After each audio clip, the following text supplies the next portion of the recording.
نبی اتنا لمبا لمبا قیام کرتے ہیں ایسے لگتا ہے کہ ساری رات قیام میں گزر جائے گی. اللہ کے نبی اتنا لمبا لمبا سجدہ کرتے ہیں ایسے محسوس ہوتا ہے کہ ساری رات سجدے کے اندر گزر جائے گی. بلکہ حدیث پاک کے اندر آیا امی عائشہ صدیقہ رضی اللہ تعالیٰ عنہ فرماتی ہیں ایک مرتبہ اللہ کے نبی نے اتنا لمبا سجدہ کیا اتنا لمبا سجدہ کیا میں نے گمان کیا کہ اللہ کے نبی پر وفات تو نہیں ہو گئے. میں نے اللہ کے نبی کے پاؤں کو ہاتھ لگایا. اللہ کے نبی نے بلند آواز سے کہا سبحان ربی الاعلیٰ. پھر امی عائشہ فرماتی ہے مجھے مطمئن ہوئی میں کہ اللہ کے نبی ابھی زندہ ہیں. اتنے لمبے لمبے وہ قیام کرتے ہیں اللہ کے نبی ہے. وہ صحابہ کہنے لگے این نحن من النبی صلی اللہ علیہ وسلم وقد غفر اللہ ما تقدم من ذنبہ وما تأخر. صحابہ کہنے لگے یہ تو وہ پیغمبر ہے جس کے اللہ نے ساری گناہیں اور ساری لغزشیں ساری خطائیں معاف کر دی ہیں. پھر بھی اللہ کا نبی اتنے لمبے لمبے قیام اور سجدے کرتا ہے. 3 صحابی تھے ان میں سے ایک صحابی کہنے لگا فإنی اصلی اللیل ابدا. دوسرا کہنے لگا میں وانا اصوم الدہر ولا افطر وانا اتزوج وانا اعتبر النساء فلا اتزوج ابدا.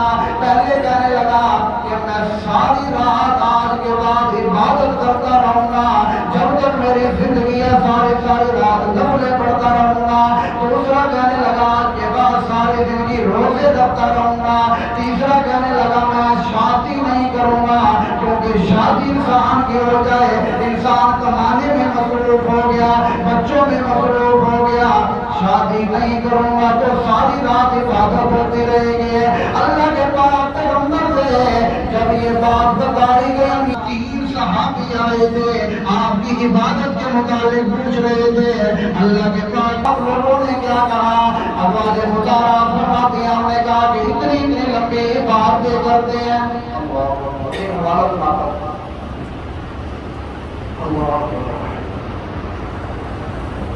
امی عائشہ صدیقہ رضی اللہ تعالیٰ عنہ فرماتی ہیں ایک مرتبہ اللہ کے نبی نے اتنا لمبا قیام کیا رات کو کھڑے ہیں اللہ کا قرآن پڑھ رہے ہیں تلاوت کر رہے ہیں.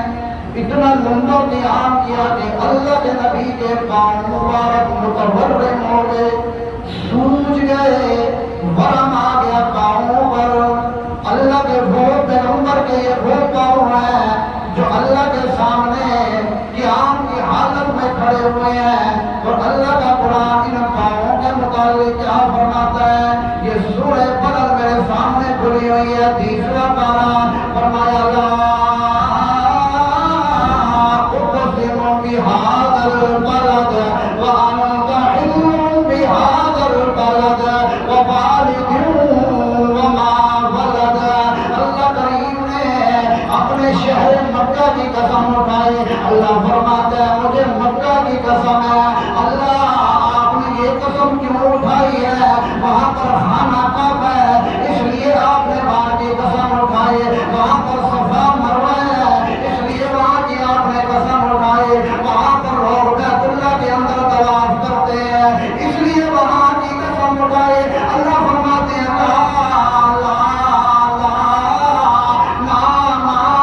اس لیے میں نے قسم نہیں اٹھائی میں نے بیت اللہ کی قسم اس لیے اٹھائی ہے کہ وہاں پر میرے محمد کے قدم مبارک لگے ہیں.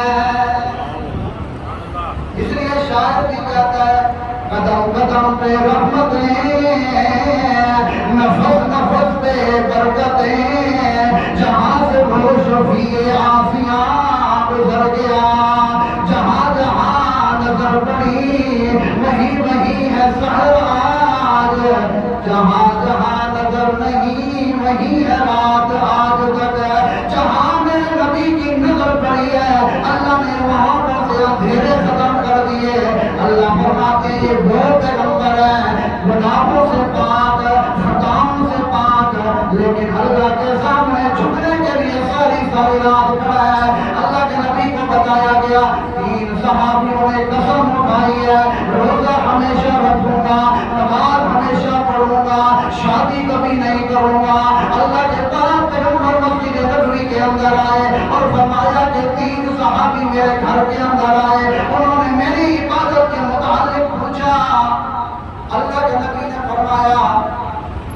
یہ اسی موقع کی حدیث ہے جو لوگ نکاح کے موقع پہ علماء پڑھتے ہیں فمن رغب عن سنتی فلیس منی.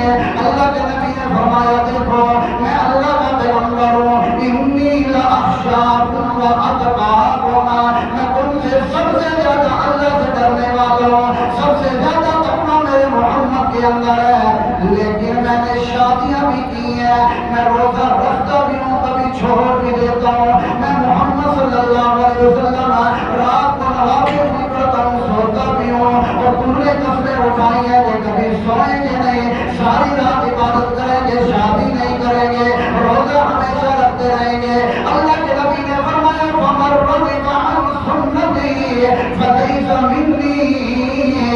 سنو صحابہ سنو, جس نے بھی میری سنت کی مخالفت کی, جس نے بھی میری سنت سے اعراض کیا, فلیس منی, اس کا مجھ سے کوئی تعلق نہیں, اس کا میں محمد سے کوئی تعلق نہیں ہے. پھر جس نے میرے پیغمبر کی سنت کی مخالفت کی ہے.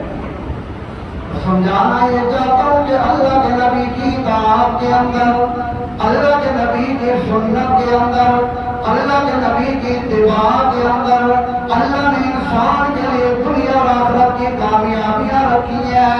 اس لیے حدیث سناتا ہوں کہ جو لوگ میرے پیغمبر کی سنت کو چھوڑ کر بدعات پر لگ گئے ہیں, رسومات پر لگ گئے ہیں, قیامت کا دن ہوگا,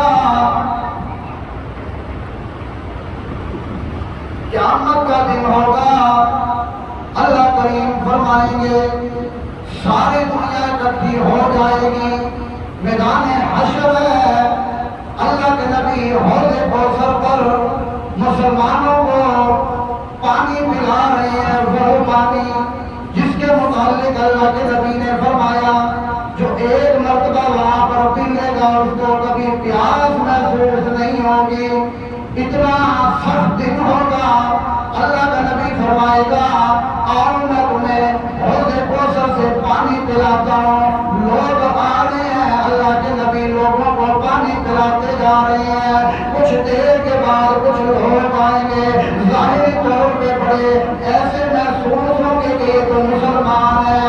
فرشتے آپ صلی اللہ علیہ وسلم کو کہیں گے, اللہ کے نبی فرمائیں گے تو میرے پاس لے کر آؤ, میں ان کو جام کوثر پلاتا ہوں, حوض کوثر سے پانی پلاتا ہوں. اللہ کے نبی جب یہ فرمائیں گے فرشتے کہیں گے کہ یا رسول اللہ یہ وہ لوگ ہیں انک لا تدری ما احدث بعدک, آپ کو علم نہیں ہے آپ کی وفات کے بعد انہوں نے جو دین کے اندر نئی نئی چیزیں ایجاد کی ہیں, دین کے اندر نئے نئے کام ایجاد کیے ہیں, آپ کی شریعت کو تبدیل کر کے رکھ دیا. اللہ کا قرآن کو فرماتا ہے الیوم اکملت لکم دینکم واتممت علیکم نعمتی ورضیت لکم الاسلام دینا. اللہ کا قرآن فرماتا ہے آج کے دن میں نے اپنے محمد پہ, اپنے صحابہ پہ دین کو مکمل کر دیا. اپنا دین سے کچھ نکل سکتا ہے, نہ دین کے اندر کچھ داخل ہو سکتا ہے. اللہ کے نبی فرمائیں گے صحبن صحبن لمن غیر وفادی, دفع دفع ہو جاؤ, پھٹکار ہو ان پہ اللہ کی, اللہ کی لعنت ہو ان پر جنہوں نے میری وفات کے بعد میرے دین کو تبدیل کر کے رکھ دیا. یہ وہی لوگ ہوں گے جنہوں نے نبی کی سنت کو چھوڑ کے بدعت پہ عمل کیا, نبی کی اطاعت کو چھوڑ کے رسومات پہ عمل کیا, نبی کے طریقے کو چھوڑ کے نبی کی مخالفت کرتے رہے. اللہ کا نبی فرمائے گا ان کو مجھ سے دور لے جاؤ.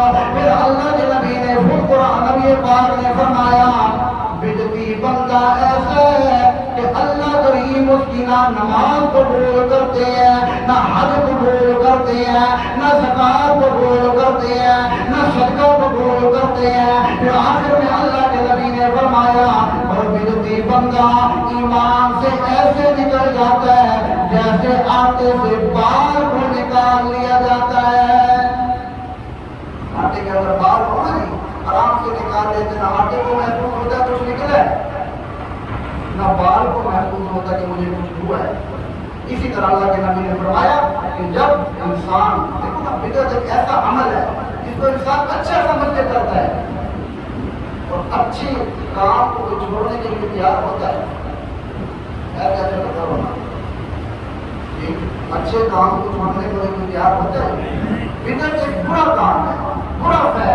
اللہ کے نبی نے منع فرمایا، من احدث فی امرنا ھذا ما لیس منہ فہو رد، کہ جس نے ہمارے دین کے اندر کوئی نئی چیز ایجاد کی فہو رد، وہ مردود ہے.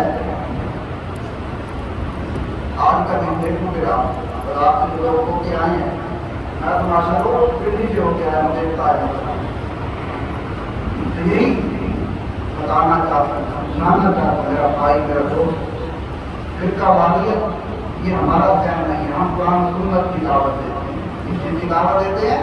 میں نے قرآن کی آیت بھی بتائی، ستارہ بھی بتایا اور سورت کا نام بھی بتایا. اللہ کے نبی نے اپنی اور اپنے نبی کی ذات کا حکم دیا ہے، حدیثیں بھی سنائی ہیں. ایک اور حدیث مجھے یاد آتا ہے، ایک حدیث پاک پر حضرت عمر رضی اللہ تعالیٰ مسافر کر رہے ہیں، کہیں سے آپ عمر بن خطاب کو تورات کا پڑھتا مل گیا. تورات کا حضرت موسیٰ علیہ السلام پہ نازل ہوا. حضرت عمر رضی اللہ تعالیٰ نے سوچا کہ میں اللہ کے محبوب کے پاس ان کی محفل میں جاؤں گا، وہاں پر جا کے اس کی تلاوت کروں گا، پڑھوں گا. اللہ کے نبی خوش ہو جائیں گے کہ حضرت موسیٰ علیہ السلام کی یاد تازہ کروا دیا آپ نے. اور موسیٰ علیہ السلام کی یاد آ گئی. جب اللہ کے پیغمبر کی محفل کے اندر عمر رضی اللہ تعالیٰ عنہ آئے، جیسے انہوں نے تورات کو پڑھنا شروع کیا،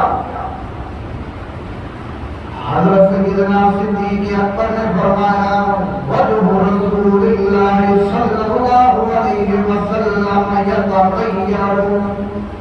یہ حضرت سیدنا صدیق اکبر میرے نبی کے چہرے کو دیکھ کر پہچان جاتے تھے کہ نبی کے چہرے پہ غصہ ہے یا خوشی ہے. جب حضرت عمر نے قرآن کی تلاوت کی ہے تو حضرت سیدنا صدیق اکبر نے نبی کے چہرے کی طرف دیکھا.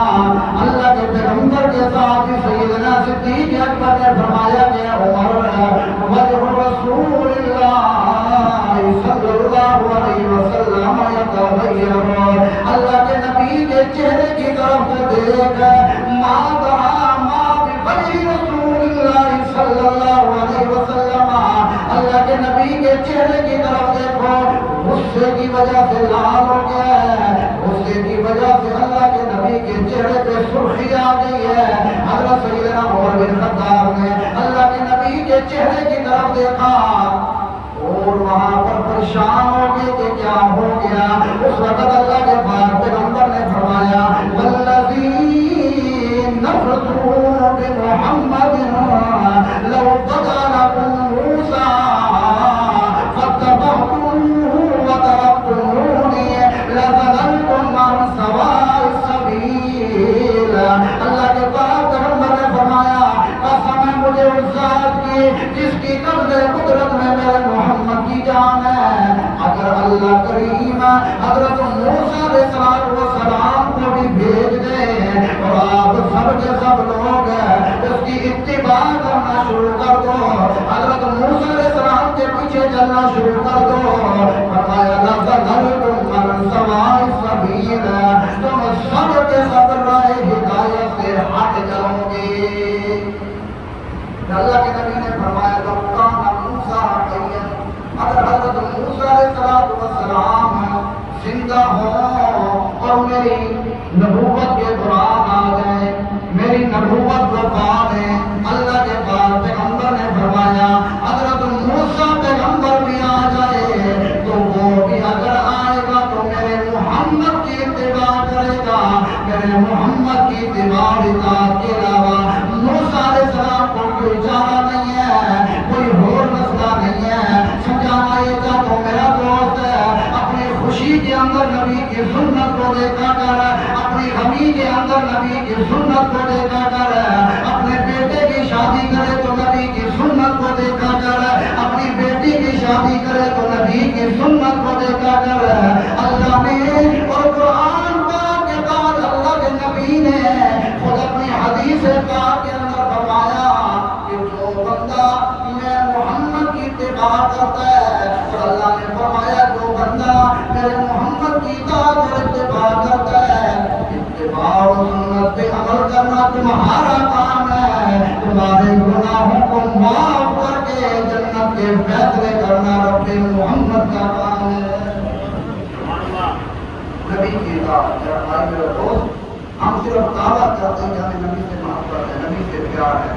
یہ دعویٰ اس وقت تک ثابت نہیں ہوگا جس وقت تک ہم یہ 5 فٹ کے جسم پہ نبی کی سنت کو نہیں لے کر آئیں.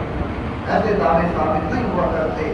نبی کے سچے محب بنے، سچے عاشق بنے، سچے پیار کرنے والے بنے، تب بن سکتے ہو جب ہر حال کے اندر خوشی نبی کے اندر، اٹھنے بیٹھنے کے اندر، رونے سونے کے اندر میرے نبی کی سنت کو دیکھو گے. حدیث پاک کے اندر آتا ہے حذیفہ بن یمان رضی اللہ تعالیٰ عنہ دسترخوان پہ روٹی کھا رہے ہیں، کھانا کھا رہے ہیں، دسترخوان پہ کافر اور مشرک کافی سارے لوگ بیٹھے ہوئے ہیں.